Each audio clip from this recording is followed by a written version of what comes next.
Então, a partir dos 6 meses, né, a alimentação exclusiva, a amamentação exclusiva, ela já não é suficiente, ela já não supre a necessidade nutricional do bebê. E por isso, a partir desse momento dos 6 meses, mais sinais de prontidão, é que se deve começar a introdução alimentar. Quais são os sinais de prontidão? Então, não basta só fazer 6 meses, né, que muita gente pensa, inclusive existe muitas pessoas que fazem a introdução alimentar precoce, o que é um perigo, porque aumenta o risco de doenças crônicas lá na frente, mais tarde.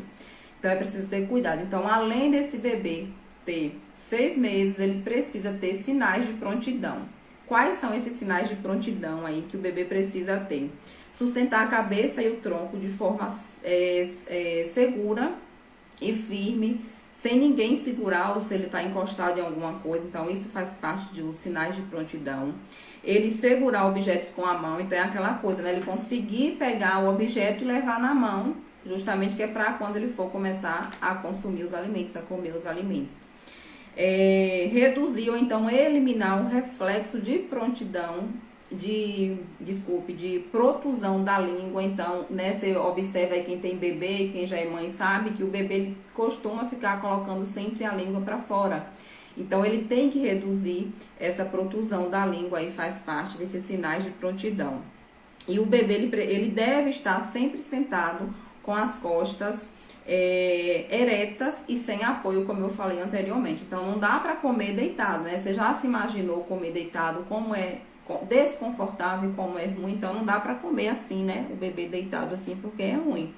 Então, ele precisa estar eretozinho, seguro, né? Seguro que eu falo firme, sem ter alguém segurando ele ou sem ele estar encostado em alguma coisa. Então, esse bebê ele precisa ter sinais de prontidão mais 6 meses de vida, tá? Então, não dá para fazer introdução precoce porque tem riscos aí futuro, tá?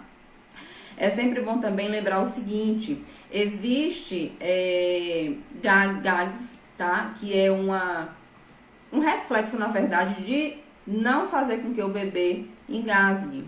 Então, é quando o bebê ele tá comendo, ele começa a engolir e colocar algo que ele tá na boca ali para fora. Isso é super normal, isso é fisiológico, é o reflexo justamente dele colocar o alimento para fora e ele não conseguir, e ele não, na verdade, engasgar, tá?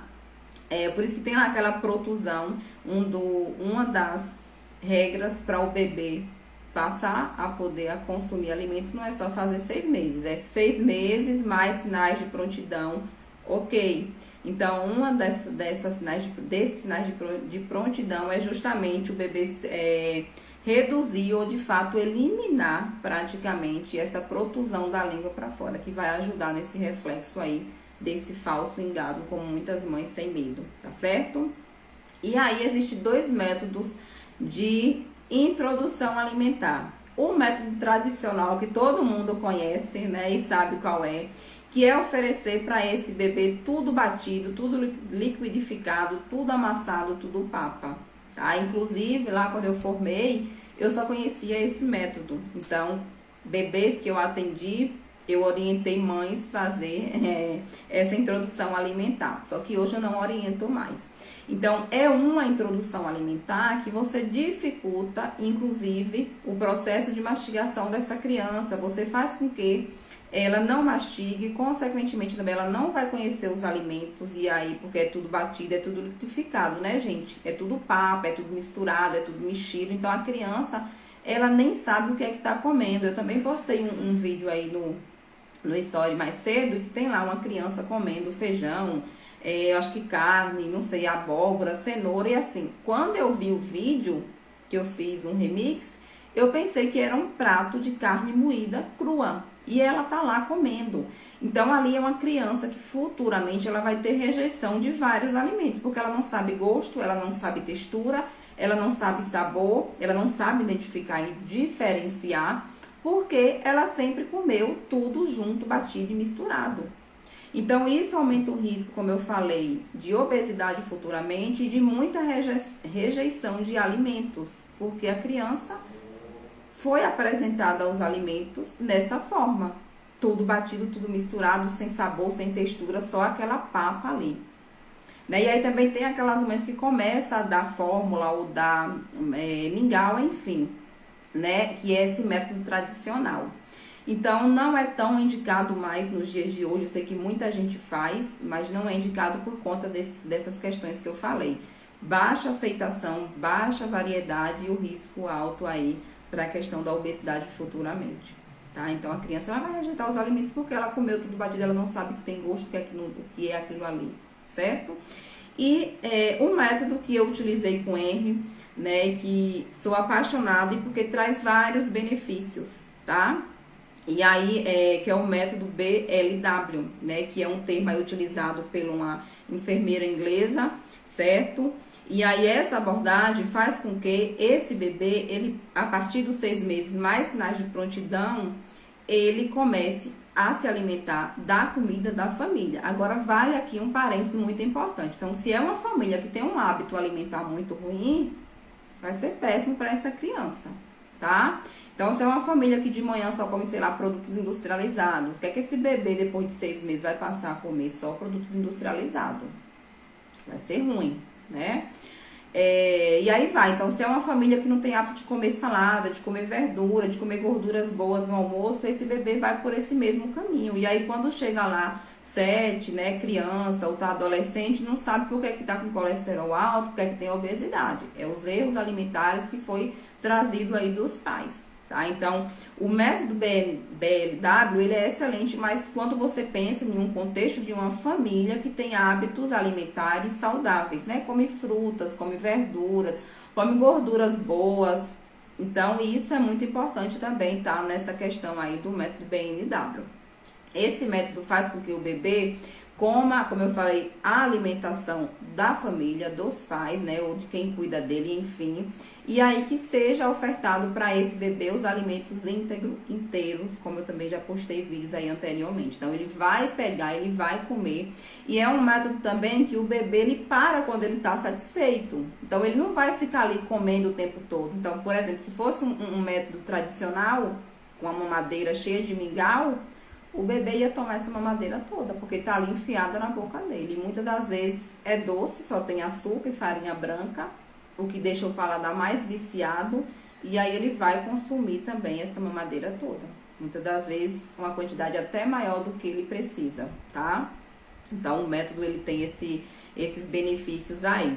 Então faz com que o bebê tenha mais variedade alimentar, faz com que o bebê conheça os alimentos, o que é muito importante. Então, ele vai, além de conhecer, ele vai saber distinguir e diferenciar o que é que ele gosta mais, o que é que ele gosta menos, o que é que ele não quer ali, né? Quando ele começar a falar e dizer, eu quero isso, não gosto disso, enfim, tá? Hoje, por exemplo, ele não fala ainda, mas ele aponta com o dedo o que é que ele quer. Tem dia que ele pega maçã, tem dia que ele pega manga, tem dia que ele pega banana e ele come sozinho. E quando ele tá satisfeito, ele para, ele joga no chão, ele empurra o prato, enfim, né? Vocês acompanham aí, não precisa nem falar, certo? Então, tem esses benefícios aí. Então, ele vai comer, como eu falei, o suficiente, parou, né? Se ficou satisfeito, ele para, empurra o prato, joga pra lá, ele não come mais.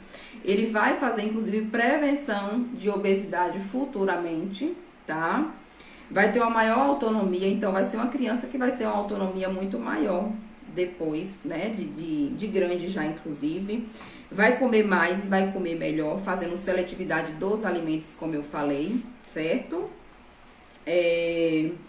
Vai ter formação de hábito saudável, obviamente, mas lembrando da questão que eu falei anteriormente. Então, essa família precisa estar inserido aí em um contexto de alimentação saudável. Como eu falei, frutas, verduras, legumes, porque não adianta fazer uma introdução alimentar no método BLW, e você consumir produtos industrializados o dia todo. Então, é o hábito que essa criança vai levar. Lá na frente vai ter colesterol alto, vai ter obesidade por conta desse hábito alimentar ruim. Então, precisa ser inserido aí frutas, verduras, legumes, enfim, né? Arroz, feijão, o que essa família coma aí na sua rotina. Vai estimular o cérebro, inclusive, a fazer mastigação. Um grande erro que se tem hoje de crianças, de adolescentes, de adulto, idoso, enfim, é a mastigação insuficiente, que pode inclusive gerar inflamação lá no intestino e depois desbiose. Porque as pessoas não mastigam, não têm o hábito de mastigar, e isso é péssimo. Então, engole o alimento, engole partículas grandes. Essas partículas grandes chegam lá no intestino, vai para a corrente sanguínea e pode gerar, inclusive, alergia. Tá? Então, isso é péssimo. Quando o bebê, ele faz o método tradicional, ele não mastiga, gente. É tudo papa, é tudo batido. Então, ele não vai mastigar, ele não vai ter o hábito da mastigação. E aí, quando eu venho para o método BLW, que é os alimentos integral inteiro, que o bebê pega, segura na mão e come o quanto ele quiser, a alimentação da família, ele vai mastigar. Mesmo sem tiver dente, inclusive, porque Henry nasceu os dentes com 1 ano e 2 meses. Só que ele começou a comer com 6 meses. E aí ele comia tudo. Ele comia fruta, frango, arroz, feijão. Porque daí embaixo da gengiva ali tem os dentinhos. Então ele consegue estar mastigando, tá? Então é essencial. E aí essa mastigação, inclusive, ela faz com que o cérebro, né, estimule o cérebro. Que é diferente do método tradicional, batido e papa, que não faz essa mastigação e não vai estimular o cérebro para ter uma saciedade maior, tá? E treina o paladar do bebê para mais tarde ter escolhas, como eu falei, mais saudáveis. Então, são aqui alguns critérios, alguns benefícios da introdução alimentar do método BLW, tá certo? Então, é um método que eu oriento muito hoje por conta disso, né, por vários benefícios. E aí, o método anterior, como eu falei, o tradicional, né, que a gente mais vê aí nossas mães, né, a avós, todo mundo fez aí que foi tudo batido, que foi tudo papa. Não, né, tem essas indicações, ou seja, não benefícios, tá? O bebê vai ter uma seletividade, então a gente vê hoje muitas mães a reclamar: meu filho não gosta de fruta, meu filho não gosta de verdura, não gosta disso, não gosta daquilo. Por isso, gente, simplesmente por isso. Você deu tudo batido, você deu tudo amassado, então ele não sabe distinguir, ele não sabe o sabor, não sabe a textura de nada, né, por conta disso, tá? E aí, como oferecer, quando a gente pensa, né, na introdução alimentar? Eu tô no tempo da minha mãe, precisa mudar isso, né? Não sei pra que esse negócio batido, né? Não sei pra quê. Só pra fazer com que a menina tenha aí, né, depois dificuldade de estar consumindo mais alimentos, porque vai ter uma seletividade alimentar, não vai querer certos alimentos, nunca vai pensar que nunca experimentou, então assim vai ter prejuízos depois, tá? Então, como oferecer? Então, tem que lembrar o seguinte, outra questão também que me perguntaram na caixinha, já respondendo aqui, tá? Algumas questões que me perguntaram.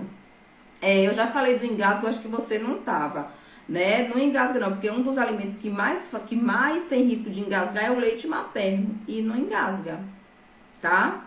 Até porque a criança, ela tem engasgue, que é o reflexo do engasgo, que é quando você bota a comida na boca da criança, ela bota assim pra fora e faz assim, que é justamente para expulsar esse alimento e não engasgar, e fazer com que a criança não engasgue.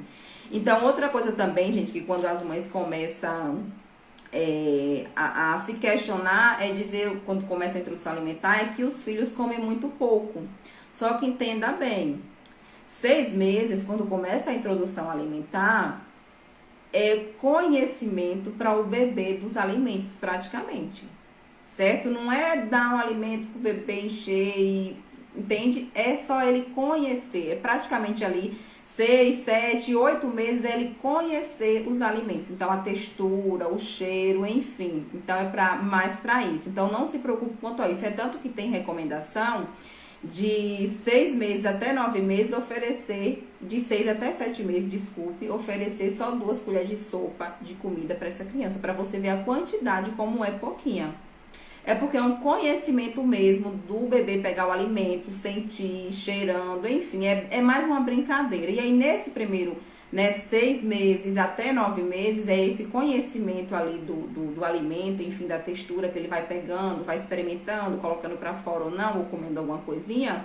O que é que se deve oferecer? Então, frutas, né, o que eu mais ofereci para a Henry aí de 6 até 9 meses foi frutas. Então, ofereci ameixa, depois maracujá e fui colocando frutas assim, mais frutinha mesmo, 1 ou 2 vezes no dia, tá?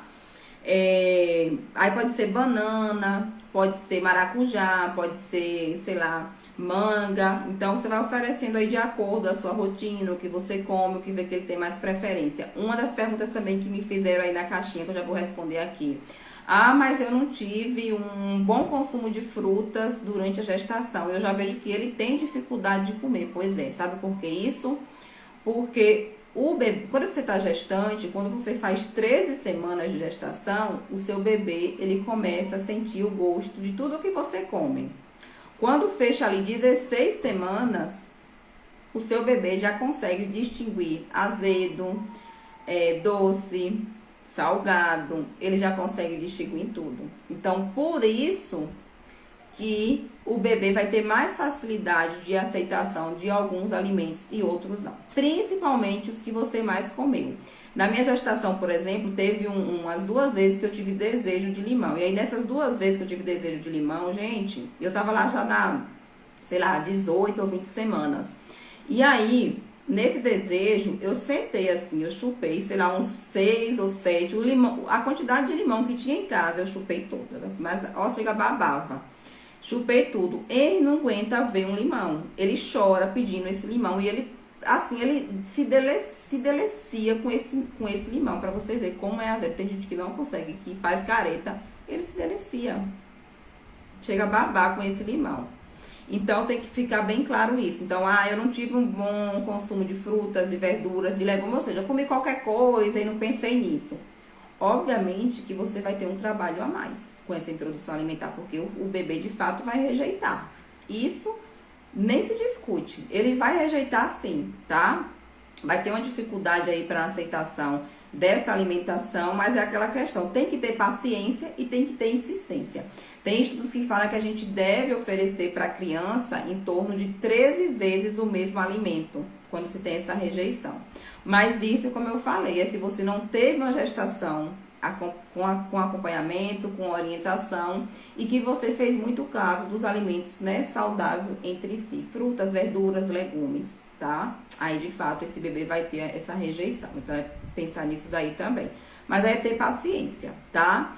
E aí, quando a gente vem lá 9 meses a 11 meses, o que é que eu posso estar oferecendo a esse bebê? Nesse momento aqui, ele já vai comer um pouco mais, porque ele já teve ali 3 meses de conhecimento, de pegar o alimento, de colocar na boca, de ver textura, de ver sabor. Então, aqui ele já consegue comer um pouco mais, tá? Entre 9 a 11 meses.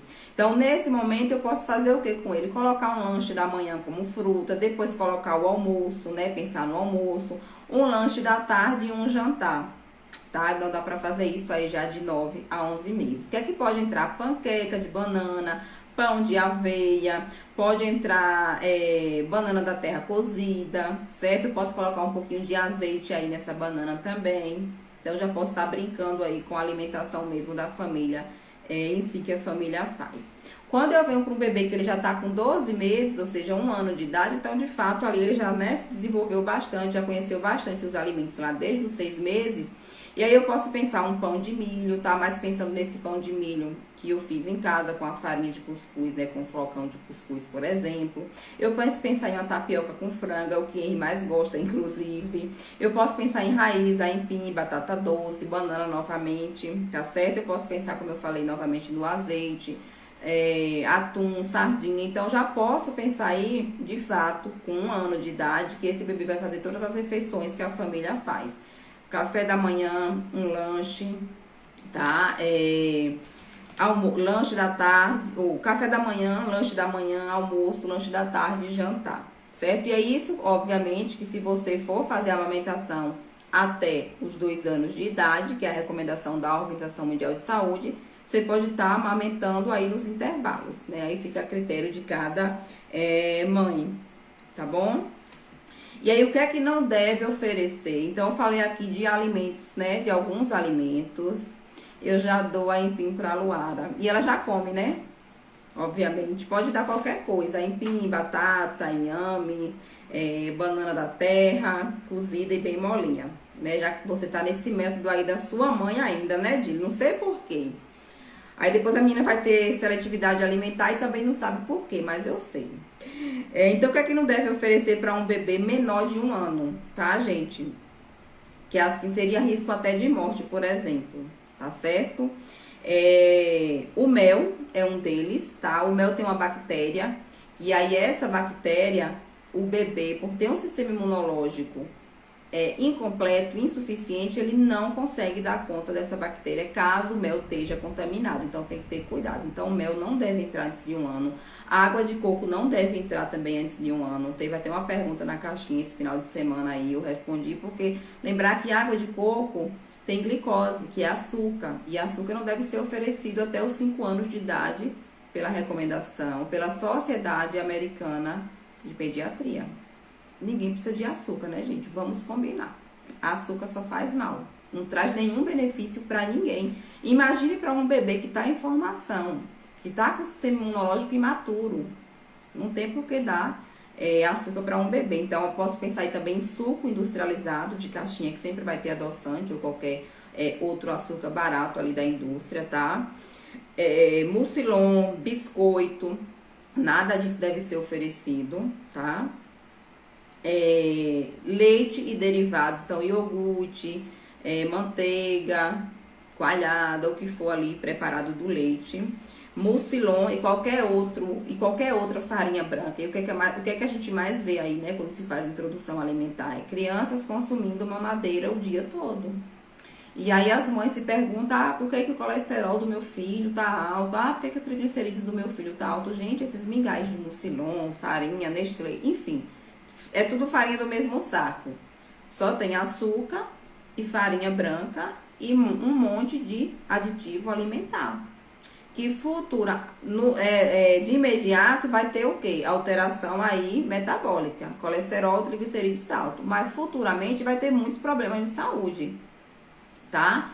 E é o que mais a gente vê. Então a criança, ela toma mamadeira 2, 3, 4 vezes no dia. Então não tem como não ter alteração metabólica. É esperado isso acontecer. E ainda coloca leite, né? Porque o leite utilizado é o leite de vaca. Ou seja, que estimula a insulina. Então, é um bebê que, se tiver genética familiar para diabetes, é um futuro criança ou adulto diabético. Né? Dependendo de como é que foi a gestação da mãe, ou seja, já vai só encaminhando aí. Os riscos vão aumentando ainda mais. Então, não deve se dar um bebê aí, nada disso. É o que mais é orientado, né? Quando se faz introdução alimentar. Então, introdução alimentar é frutas, é verduras, é legumes, né? E sempre pensando ali nessa composição familiar mais saudável possível, como eu falei, tá? Teve uma pergunta aqui da caixinha também, já vou responder. Qual leite substituir em relação à questão do leite de vaca? Qualquer leite vegetal. Que inclusive é mais parecido com o leite materno. O leite materno, gente, ele é rico em gordura. Riquíssimo em gordura. Por isso que depois que a mulher pare, o ideal é que ela consuma mocotó, que ela consuma rabada. Quando eu pari, parir, como minha doula falava, né, é uma maratona. Então você fica muito cansada depois. Quando eu saí da maternidade, meu marido perguntou assim, o que é que tu quer comer? De imediato eu falei, mocotó ou rabada. E aí ele fez. Então aquele negocinho de pirão com galinha, né, que nossas mães faziam muito, tá? Não vai tá nutrindo como se deve, pensando na amamentação. Então a amamentação, o leite materno, a composição é baseada no que a mãe come, tá? E aí, como eu falei, tem mais gordura nesse leite do que qualquer outra coisa, gordura e água, por isso que dá muita sede quando você tá amamentando. E aí, voltando, né, então esse leite, o que é que substitui esse leite de vaca? Qual é o leite que eu vou substituir? Gente, tem tanto leite vegetal para você estar fazendo uso, fazendo um mingau, caso você queira fazer um mingau com aveia, por exemplo, e adoçar com banana para dar pro seu bebê. Henry amou o mingau que eu fiz quando eu comecei a dar para ele aí com 7, 8 meses, de banana com aveia e leite de coco. Amor, amor, amor, assim. Porque a banana, você botar ela bem madurinha, vai dar o doce. E aí o leite, eu usei leite de coco, tem muita gordura. Então, ele é muito similar ao leite materno.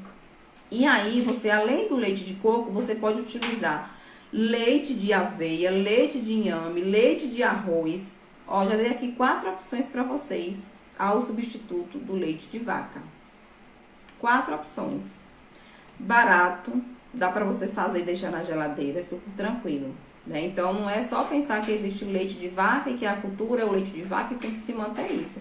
Até porque o seu filho pode ter vários problemas de saúde, inclusive respiratório, e ser por conta desse leite de vaca. Tem aquela criança que sempre está resfriada, que sempre está com o nariz escorrendo, talvez seja o leite. Que você não teve cuidado na gestação, talvez você já tenha problema, e aí passou tudo pro seu filho. Aí você tomou a gestação toda por conta do mito do cálcio, né? Porque durante a gestação também tem que tomar leite, porque senão não vai ter cálcio. Não é assim que funciona, tá? Olha, Maíra falou que faz e deixa de coco na geladeira. Então é isso daí. Leite de coco é excelente para criança. Vegetal, cheio de gorduras boas, vai estar favorecendo o crescimento desse bebê de forma adequada, inclusive. Certo? E como eu falei, é bem parecido aí com o leite materno da mãe, porque tem mais gordura. Leite de coco é gordura, tá? Então tem que pensar que não é só o leite materno que existe. Então, trigo também não deve ser oferecido, a gente vê também por aí, né? Além dos biscoitos sendo oferecido, biscoitinho maisena, creme crack, enfim, sendo oferecido também pão, né? Não é indicado antes de 1 ano de idade, antes de 2 anos de idade, na verdade, o trigo não é indicado também, porque tem um risco de alergia grande, tá? E aí, por que não vai oferecer nenhum desses alimentos que eu citei aqui? E a gente também ainda tem, gente, a questão dos alimentos hiperalagênicos, que são os alimentos que têm um risco de alergenicidade muito grande. E aí, deve-se fazer exclusão desses alimentos, que foi o que eu fiz com Henry, 2 anos, tá? Então, só pode ser oferecido ao bebê quando ele completar 2 anos. No caso da mãe tiver alguma alteração ou sensibilidade ou alergia alimentar. Inclusive, no vídeo que eu postei contando essa história do leite, teve lá vários depoimentos de mãe que relatou exatamente o que eu contei que aconteceu comigo e que tem na literatura, nos artigos, enfim, tá certo? Deixa eu ver essa mensagem. Kátia, o armazenamento e modo de preparo do leite vegetal muda quando se trata de crianças. Armazenamento e modo de preparo quando se trata de crianças, não, o mesmo. Você fala de bebê para criança, né, Gabi? Não, é o mesmo. Vai fazer esse leite aí, deixar na geladeira, lembrando que como é um leite natural e não tem aditivos, 2 a no máximo 3 dias na geladeira. Aí depois tem que refazer novamente, tá? Mas dependendo da quantidade que você faz, você usa ali 1 dia ou 2 e aí depois tem que refazer novamente. E aí é bom fazer o quê? Como você tem várias opções, você pode fazer o seguinte, gente. Faz primeiro de, sei lá, de coco, experimenta. Faz depois de inhame, experimenta. Faz depois de aveia, experimenta. Faz depois de arroz. Olha a variedade. Não, leite de cabra, Lana, tá na mesma questão do leite de vaca, tá? Vou falar dele, inclusive, agora. Certo? Ele também tem lactose, só que uma quantidade menor. Então, se a mãe tem alergia, tem intolerância ou tem sensibilidade ao leite, é genética e isso passa para o bebê. Por isso que na minha gestação, já contei aqui no vídeo, como eu falei anteriormente, tem post aí falando disso, eu fiz restrição de leite e de trigo, porque eu tenho intolerância à lactose, porque foi causada por minha mãe lá na gestação dela, ela consumiu isso a vida toda, o tempo todo. Então, eu e meus irmãos tem intolerância, meu irmão tem bronquite, por exemplo, tem uma irmã minha que vive o tempo todo com a renite e a sinusite atacada por conta do leite. Então, é um problema que a minha mãe trouxe pra gente na gestação, inclusive quando eu tinha 1 ano de idade, eu quase morri, eu fui internada assim, quase sem vida, tá? Quem me salvou foi a doutora Lídia, Deus, né, obviamente, doutora Lídia e o pediatra de Henry, que é doutor Juma de Jacobina. Eles que me salvaram e hoje está cuidando de Henry, doutor Juma. Então, por que é que esses alimentos não devem entrar? Então, voltando, esses alimentos alergênicos que são eles, tá? Leite de vaca e derivados, então iogurte, queijo, tudo isso, tá? Leite de cabra, como eu falei aí, soja, trigo e derivados, amendoim, clara de ovo, peixe, frutos do mar, milho, e aí alguns autores colocam frutas cítricas, tá? Eu não tive essa restrição de frutas cítricas com Henry, porque ele não teve eu não tenho nenhum problema com frutas cítricas, mas se a mãe tem problema com fruta cítrica, né, tem dor de cabeça, por exemplo, tem irritabilidade, tem que sair também na gestação e também durante 2 anos. Então, como é que acontece essa restrição aqui desses alimentos que tem um risco de alergia muito grande? Se a mãe ou os irmãos, né, caso o bebê já tenha irmãos, tiver intolerância ou alergia, tem que se fazer uma restrição na gestação e também até 2 anos de idade, certo? Caso a mãe não tenha alergia, não tenha intolerância, não tenha sensibilidade, não tem nada em relação à questão do leite, pode começar a introduzir a partir de 1 ano. No caso de Henry, como eu tenho intolerância ao leite, eu excluí. Fiz restrição na gestação toda e vou excluir até 2 anos. Aí, depois de 2 anos que a gente começa a colocar. E aí, inclusive, ele já consumiu iogurte e já consumiu queijo. Não teve nenhuma reação, graças a Deus. E não vai ter, porque é o que tá nos livros, gente. Nos livros não mente, os artigos não mente. O que a gente faz ali, como tá, né? Os caras lá que estudaram, que estudou e passou ali, colocou ali pra gente, tá certinho, não dá erro. Se você fizer como manda o protocolo, não dá erro não. Então, pensando aí, né, se essa mãe ou tiver já irmãos que tem alergia, esperar 2 anos. E aí deveria se fazer restrição lá na gestação, para de fato o bebê excluir essa genética toda aí de sensibilidade, de alergia, de rinite, de sinusite, tudo isso, de asma, de bronquite, que causa aí por conta desse sistema imunológico imaturo. Então, esses alimentos aqui, como eu falei, que são os alimentos mais alergênicos, deve se esperar 2 anos. Por quê? Né? Por que eu vou esperar 2 anos? Imaturidade do sistema imunológico, como eu falei, é o ponto mais importante. Por isso que só deve consumir mel com 2 anos, porque o sistema imunológico está imaturo e o mel pode estar contaminado com a bactéria e aí o bebê morrer. Tem casos de morte de bebês, morte súbita por conta de mel. Então, não é brincadeira. A mucosa do intestinal tá com alteração lá no intestino permeável. Então, tá imatura também.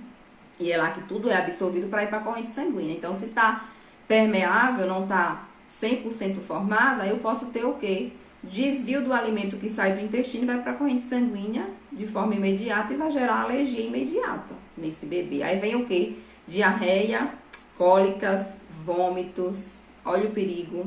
Então, isso aqui é fisiologia. É o que está acontecendo no organismo do bebê com menos de 2 anos. Isso é lindo demais. Microbiota intestinal em formação. Então, só vai formar, né? A criança ela só vai estar preparada com 2 anos para consumir esses alimentos alergênicos que eu acabei de falar. Por conta de tudo isso daqui. Produção insuficiente das enzimas digestivas, ou seja, o bebê não tem enzimas para fazer a digestão desses alimentos alergênicos. E essas enzimas digestivas é produzida no intestino. Olha o que eu falei anteriormente. O intestino está permeável, o intestino e a microbiota intestinal, que também é o intestino, que está ali bonitinho, está imaturo. Então não tem como o bebê dar conta. E por isso que vários bebês, né, crianças, inclusive, tem alergia, tem sensibilidade, vive o tempo todo aí inflamado, com a mucosa, com rinite, com o nariz escorrendo por conta disso. Tá todo dia consumindo um alimento alergênico, trigo, leite, sei lá, ou qualquer outro desse que eu citei aqui, mingau de milho, e a mãe não sabe por que é. E aí tem profissional também que não sabe por que é. E aí, nesses casos, minha gente, não vai ter nenhum medicamento que melhore. A melhora vai ser o quê? Tirar o que tá gerando o problema, que é colocado todo dia na boca dessa criança. Então, não vai ter o melhor médico do mundo, não vai ter o melhor pediatra, não vai ter melhora desse quadro enquanto não sair o que está prejudicando de fato esse bebê aí, essa microbiota intestinal, essa mucosa do intestino. Inadequação do suco gástrico, do suco digestivo. Então, também esse bebê, além de ter a microbiota intestinal insuficiente, imatura, além de ter o intestino permeável, além de ter imaturidade do sistema imunológico, ele também ainda tem baixa produção ou inadequação do suco gástrico para fazer a digestão desse alimento. Aí chega lá no intestino, como eu falei, partículas grandes que vai para a corrente sanguínea, que gera alergia imediata e não tardia, às vezes.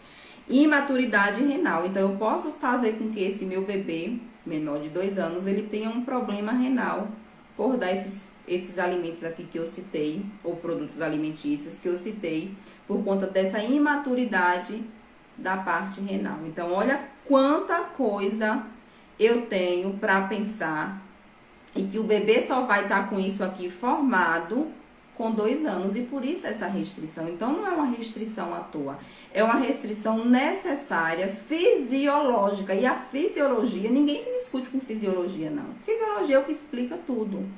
Eu amo fisiologia, eu amo, sou apaixonada, porque se tem uma coisa que vai ser bem explicada, não tem como você rebater com a fisiologia. Então, eu tenho aqui, ó, um apanhado de coisas que vai fazer com que esse bebê não tenha enzima digestiva, não tenha suco gástrico, não tenha microbiota intestinal formada, não tenha sistema imunológico formado. E aí, se esse bebê consome algum desses alimentos aqui, vai ter problema. Esse problema pode ser imediato e esse problema pode ser futuro, porque inclusive tem estudos mostrando que o bebê que come alimentos que não deveria comer antes de 1 ano ou antes de 2 anos, ele pode ter problemas, desenvolver doenças crônicas tardia. Aí eu já posso pensar no adulto e no idoso, de coisas que foi gerada na gestação ou na introdução alimentar de forma errada. Então, não é a gente pensar, tem uma coisa, eu amei Dr. Júnior, eu não conhecia ele, né? E aí eu só sabia da história que ele salvou minha vida, enfim. Quando eu levei ele pra a primeira consulta, olha o que ele me disse. Esqueça orientação e dica de mãe, de avó e de bisavó. Antes de eu sentar na cadeira, ele me disse isso. Esqueça tudo que te falar vindo da mãe ou da avó. Então, assim, Dr. João, para quem não conhece, né, é um cara que eu acho que ele já tem, sei lá, acho que 50 anos de profissão. Ele falou, não lembro não. Né, ele já é um idoso, teoricamente, e aí ele é muito atualizado. Tudo que ele me falava, ele me explicava fisiologicamente, com artigo. E eu fiquei assim apaixonada, porque eu não conhecia. Então, quando eu entrei para a primeira consulta de foi a primeira coisa que ele me falou. Esqueça orientação e dica da mãe, ou da avó e da bisavó. Porque, assim, são coisas que vêm, como o Dili acabou de falar aí, né? Falou anteriormente. Que ela ainda continua com a orientação da mãe dela, que fez com ela, da nossa mãe. Então, assim, às vezes foi coisa errada, né? Por exemplo, a minha mãe me deu leite de vaca antes do tempo, e por isso eu tive rinite, tive sinusite, eu só vivia atacada. Enquanto eu não descobri o problema para tratar, eu não melhorei. Eu tinha intolerância à lactose, eu não podia comer leite, queijo, nada disso, que eu tinha vários problemas. E aí, depois que eu fiz o tratamento, obviamente, a modulação intestinal, é que hoje eu posso comer. Obrigado, Jardel. Parabéns pelo prêmio também, tá certo? Por ser o melhor aí do que você faz. Então, gente, tem coisas que dá pra gente não deixar acontecer, ou não esperar acontecer. Basta a gente querer, tá? Inclusive, tem estudos mostrando o seguinte, eu atendo várias pessoas que têm obstipação, que têm constipação ou obstipação crônica, né? Que são pessoas que não vai no banheiro, que demora para ir no banheiro, enfim. Você sabia que problemas que têm constipação, que pessoas que têm constipação crônica, pode estar relacionado a uma introdução alimentar precoce, com leite, por exemplo, com trigo? Pois é. Então, o problema que você tem hoje de saúde aí do seu intestino pode estar ligado à introdução precoce antes de 1 ano ou antes de 2 anos, pensando nas duas questões que eu falei, pode estar ligado ao que foi ofertado para você antes do tempo. E aí, olha o que eu falei anteriormente, sistema imunológico imaturo não deu conta, microbiota intestinal também, que não deu conta que estava em formação, e intestino incompleto.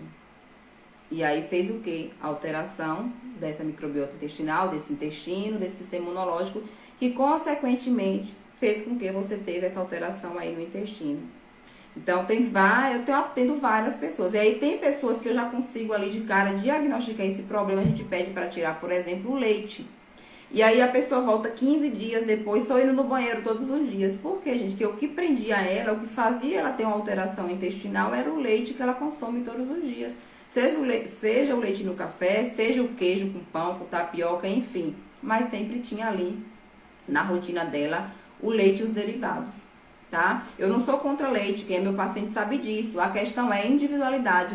Os meus atendimentos são individualizados. Então, eu vou olhar o paciente, vou olhar a história dele, vou olhar as necessidades, vou olhar o objetivo, vou olhar queixas desse paciente. E se tiver que tirar, eu vou tirar, porque eu trabalho com ciência. Então, se a ciência está me dizendo que é isso que eu vou fazer. E a ciência não mente, tá? E aí, gente, a alergia alimentar é uma das maiores causas de constipação crônica, como eu falei, tá? Não responde ao tratamento. Então, é aquela pessoa que a gente orienta a fibra, é aquela pessoa que a gente manda tomar mais água, manda fazer exercício e nada resolve a questão do intestino da criatura. Ela teve uma introdução alimentar errada. E aí tá causando isso. E às vezes ela tá com o alimento ali dessa introdução alimentar errada o tempo todo. Então, tem que ficar atenta a essa questão. E muitas das vezes eu atendo, né? Recebo mensagem aqui, inclusive no direct, de mães que falam o seguinte: meu filho tem 8 dias sem ir no banheiro, tem 5 dias sem ir no banheiro. Você dá pra ele todo dia mingau de mucilon com leite. Será que não é isso? Coitadinho, né? Coitadinho da microbiota intestinal, coitadinho do sistema imunológico dessa criança. É uma criança que provavelmente deve ficar doente o tempo todo. E aí tome-lhe antibiótico. E aí coitado dos rins, coitado do fígado, ou seja, é uma sequência de erros alimentares depois de medicamentos sem necessidade, porque não adianta você colocar um alimento que tá te matando aos pouquinhos todos os dias e querer um remédio que teoricamente seria outro veneno, já que você não tem necessidade. Medicamento salva vidas, mas se você usa sem necessidade, também pode te matar, né? Então, ó, o peso que tem isso. Então, a introdução alimentar precoce, né, de alimentos aumenta o risco e desenvolvimento de doenças crônicas futuramente, como eu falei. Então, muitas das vezes a gente até ouve o seguinte, ainda tem isso: ah, comi a vida toda, não morri. Conta aqui pra mim. Como é que é a sua saúde? Como é que é a sua energia, a sua disposição? Então, se a gente quer um filho saudável, é tanto que a doutora Denise, ela fala o seguinte, ó: mães saudáveis têm filhos saudáveis. Não é à toa. Então, se você quer ter filho saudável, você precisa ser saudável. É tanto que a gente tem a programação gestacional, que ela deve acontecer 4 meses antes. Por quê? Porque eu vou modular o intestino, que é o tempo ideal para se modular o intestino. Eu vou modular o sistema imunológico, eu vou modular o metabolismo, vou modular mitocôndrias. A mitocôndria do filho é 100% da mãe. Olha que interessante. Então, se você é uma mãe teoricamente cansada, preguiçosa, indisposta, enfim, seu filho vai ser desse jeito. Se você é uma mãe que dorme tarde, que acorda tarde, seu filho vai ser desse jeito, porque as mitocôndrias do filho é igualzinho às mitocôndrias da mãe. E o que é mitocôndrias, Kátia? São células que te dão energia. É células, né, que tem no nosso corpo, e essas mitocôndrias, ela vai te dar energia, como se fosse a gasolina ou o álcool do carro, para rodar, para dar energia para ele andar. É a mesma coisa. Então, isso é modulado 3 meses, 4 meses, era 3 meses no congresso, agora que eu fui em São Paulo, é 3 meses, é 4 meses agora, tá? Então, 4 meses antes você deve fazer essa modulação, porque eu vou modular tudo: intestino, mitocôndria, sistema imunológico. Aí o seu filho, né, mãe saudável, filho saudável. Mães saudáveis, filhos saudáveis, tá certo? Então é isso, 5 minutos aí pra dúvida, gente. Quem não teve as dúvidas respondidas lá na caixinha, as que eu consegui responder aí foram 3 ou 4 respondidas, né? E 5 minutinhos aí pra quem tiver alguma dúvida. E aí, quem tá aqui também, quando vocês tiver dúvida aí aparecer, a geleia que eu fiz hoje, Henry super aprovou de imediato, foi 3 ingredientes, tá? Banana bem madurinha, que eu tinha aqui, e morango, tá? Que é azedo, inclusive. E pra dar um docinho aí a mais, além da banana, que também já é uma excelente fonte de doce natural, eu coloquei também uva passas, que é um docinho também a mais que Henry come no dia dele, aí uva passas. Então, é só colocar né? A banana, o morango, então foi 2 bananas pequenas, 5 morangos grandes, cortadinhos ali tudo. Coloquei na água e coloquei 1 colher sopa de uva passas e deixei ferver até dar o ponto aí que eu quis. Então, você fica a seu critério, colocar mais ou menos água para ficar mais molinho ou mais durinho em relação ao paladar que você vai consumir aí, ou então dá pro bebê. Lembrando que é para bebê a partir de 9 meses, tá certo?